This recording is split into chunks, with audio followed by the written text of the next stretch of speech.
A'udzubillahi minasyaitonirrajim. Bismillahirrahmanirrahim.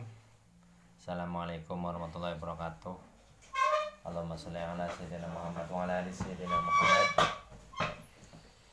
Saya akan membacakan taklim tentang fadilah Ramadan. Hadis ke-6. An Abi Hurairah radhiyallahu anhu qala Rasulullah sallallahu alaihi wasallam, salah satun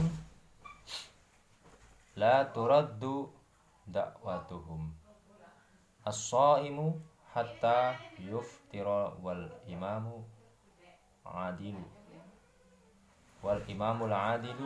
wa da'watul madlumi yarfa'uha Allahu fawqal ghamami wa yuftahu laha abwabus samai wa yaqulu rabbu izzati la'ang surannaka walau ba'dahin. Rawahu Ahmad wa fi hadis Tirmizi. Artinya, dari sahabat Abu Hurairah radhiyallahu anhu, dari Rasulullah sallallahu alaihi wasallam bersabda, 3 orang yang doa mereka tidak akan ditolak, yaitu orang yang berpuasa ketika akan berbuka, pemimpin yang adil, dan doa orang yang dizalimi. Allah akan mengangkat doa itu di atas awan dan dibukakan baginya pintu-pintu langit. Dan Allah berfirman, demi kemuliaanku, aku akan menolongmu, walaupun pada suatu saat nanti. Hadis riwayat Imam Ahmad dalam kitab At-Targhib.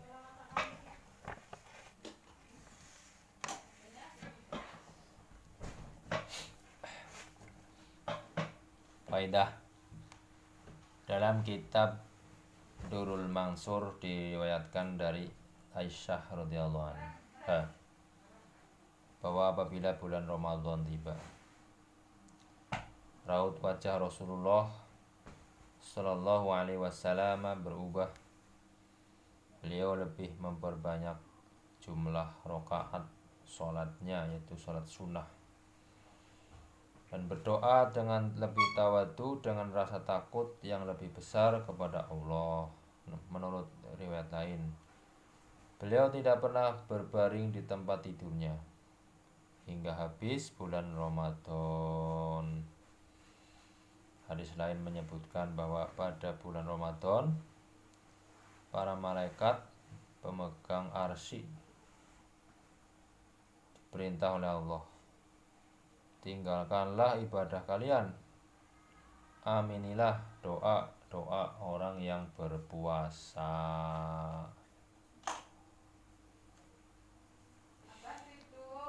Dan banyak sekali hadis yang menyatakan bahwa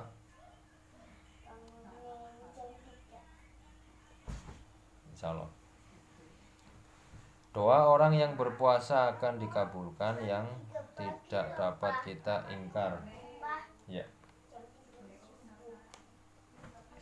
Yang tidak dapat kita ingkari kebenarannya jika Allah telah berjanji dan nabinya yang terpercaya yaitu As-Siddiq telah memberitahu kita, maka meragukan kebenarannya jangan sedikit pun. Memang ada sebagian orang yang berdoa memohon sesuatu tetapi tidak terwujud. Namun jangan sampai dipahami bahwa doanya ditolak. Bahkan pahamilah masalah penerimaan doa ini dengan benar. Rasulullah SAW bersabda, jika seorang muslim berdoa kepada Allah dengan syarat tidak untuk memutuskan silaturahim atau untuk satu dosa, pasti ia akan menerima salah satu dari ketiga hal berikut. 1. Ia langsung mendapatkan sesuai dengan permintaannya. Apabila ini tidak didapatkan, kedua, ia akan diselamatkan dari musibah sebagai ganti dari permintaannya. Atau yang ketiga, pahala doanya disimpan untuk diberikan di akhirat nanti. Hadis lain menyebutkan pada hari kiamat Allah akan memanggil hambanya dan berfirman, "Wahai hambaku, aku telah menyuruhmu agar berdoa kepadaku, dan aku berjanji akan mengabulkannya. Lalu apakah kamu telah memohon kepadaku?" Jawab hamba itu, "Ya, aku telah berdoa," sahut Allah. "Tiada satu pun doa yang kamu mohonkan kecuali aku terima. Kamu berdoa agar dihindarkan dari bencana, maka aku menunaikannya di dunia. Dan kamu berdoa agar dijauhkan dari kesedihan, tetapi kamu tidak merasakan hasil doamu. Sebagai gantinya, aku tetapkan bagimu balasan dan pahalanya di akhirat."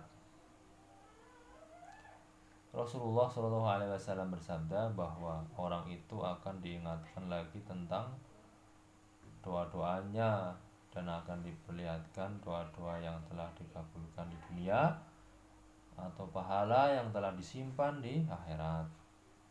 Dan ketika ia mengetahui demikian banyak pahalanya,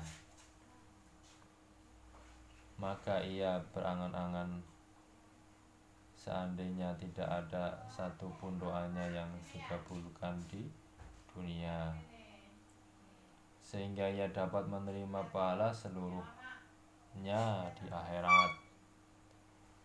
Sesungguhnya doa adalah sesuatu yang sangat penting, dan mengabaikan doa adalah kerugian yang sangat besar. Meskipun pada zahirnya tidak ada tanda-tanda doa kita diterima, hendaknya kita tidak berputus asa. Dari hadis panjang di penutup buku ini jelaslah bahwa dalam masalah pengabulan doa ini Allah sangat mempertimbangkan maslahat hambanya.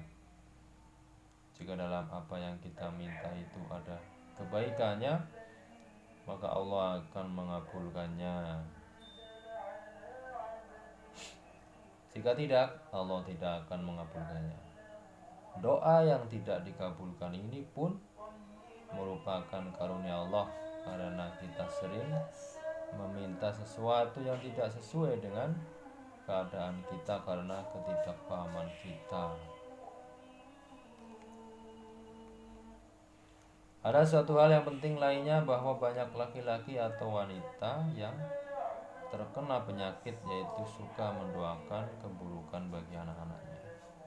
Ketika marah dan susah, ingatlah bahwa ada saat-saat tertentu di mana Allah mengabulkan doa apa saja, sehingga karena kebodohan seorang, kadangkala anaknya sendiri terkena kutukan. Apabila anak itu mati atau terkena musibah, barulah ia menangis dan meratapinya, tanpa menyadari bahwa musibah itu datang disebabkan oleh doa buruknya sendiri.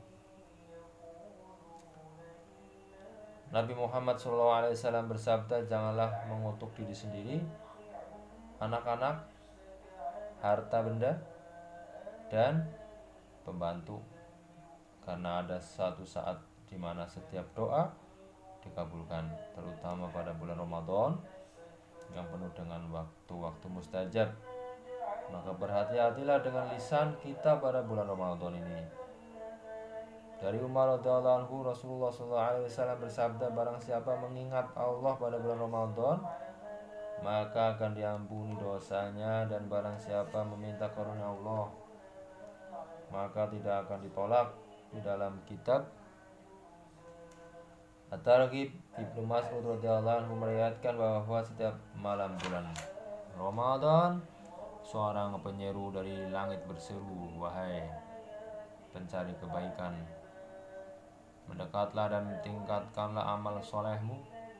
Wahai pencari maksiat, berpalinglah dari kemaksiatan dan bukalah matamu." Lalu malaikat itu berseru, "Adakah pencari maghfirah agar dosa-dosanya diampuni?